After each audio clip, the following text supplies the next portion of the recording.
Federal judge in Maryland has demanded answers from the Department of Justice about what the government's plans are for Kilmar Abrego Garca. And on the other side of the country, a federal judge is considering an emergency request to constrain how ICE agents go about conducting their raids. Both immigration cases are in court today. Fox News correspondent Lucas Tomlinson has more from Washington. The Trump administration's immigration crackdown is taking center stage in two federal courtrooms today. A Maryland judge is set to grill a Department of Homeland Security official on what's next for Kilmar Abrego Garca after he was wrongfully deported and then brought back to U.S. soil.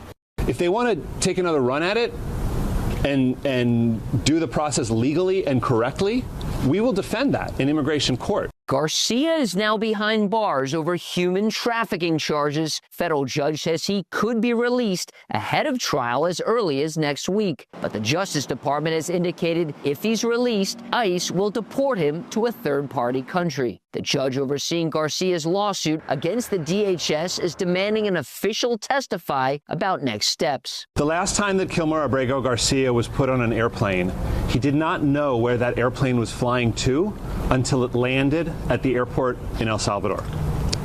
What we're trying to do here is to make sure that that doesn't happen again a second time. Meantime, a federal judge will consider a lawsuit from a coalition of 18 attorneys general over the raids in Los Angeles, saying they, quote, prioritize maximizing the quantity of arrests over the right to due process and have shattered the rhymes of everyday life. They're calling on the court to put a stop to racial profiling and warrantless arrests. ICE officials say their agents are acting lawfully. These ICE officers are serving the American people, putting the American people first. In reality, they are just enforcing the immigration laws that are on the books in the United States.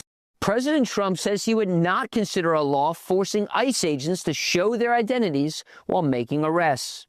In Washington, Lucas Tomlinson, Fox News.